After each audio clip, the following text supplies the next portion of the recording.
ఇక టాలీవుడ్ నుంచి బాలీవుడ్ వరకు చాలా మంది హీరోలకు లక్కీ నెంబర్లంటే ప్రత్యేకమైన సెంటిమెంట్ ఉంటుంది.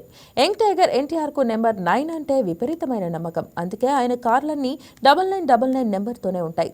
మెగాస్టార్ చిరంజీవికి 11111 నెంబర్లు అంటే ఇష్టం. ఇక సంఖ్యాశాస్త్రం ప్రకారం అవే లక్కీ అని భావించి తన వాహనాలు ముఖ్యమైన తేదీల్లో కూడా అదే సెంటిమెంట్ ఫాలో అవుతారు. ప్రభాస్ కూడా నెంబర్ 1నే ప్రిఫర్ చేస్తాడు. బాలీవుడ్లో షారుఖ్ ఖాన్ కు 555 సెంటిమెంట్, సల్మాన్ ఖాన్ కు తన birthday 27 number lucky. Amitabh Bachchan మాత్రం 11 నుంచి వచ్చిన 2ను అదృష్టంగా భావిస్తారు. ఇక మలయాళ megastar Mammootty lucky number 369. Career ప్రారంభంలో కొనుక్కున్న బ్రీఫ్ కేస్ లాక్ కోడ్ 369 కావడంతో ఆ సంఖ్యతో ప్రత్యేక అనుబంధం ఏర్పడింది. అప్పటి నుంచి కార్ నెంబర్లు, హోటల్ రూమ్స్ అన్నింటిలో అదే నెంబర్ చూసుకుంటారు. ఆయన 369 సినిమా ఉండా కూడా మంచి గుర్తింపు తెచ్చుకుంది. ప్రస్తుతం మమ్ముట్టికి 400కు పైగా చిత్రాలతో లెజెండ్ జర్నీ కొనసాగిస్తున్నారు.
ఈ వీడియో మీకు నచ్చినట్లయితే లైక్ కొట్టి షేర్ చేసి వైకే టీవీని సబ్స్క్రైబ్ చేసుకోండి.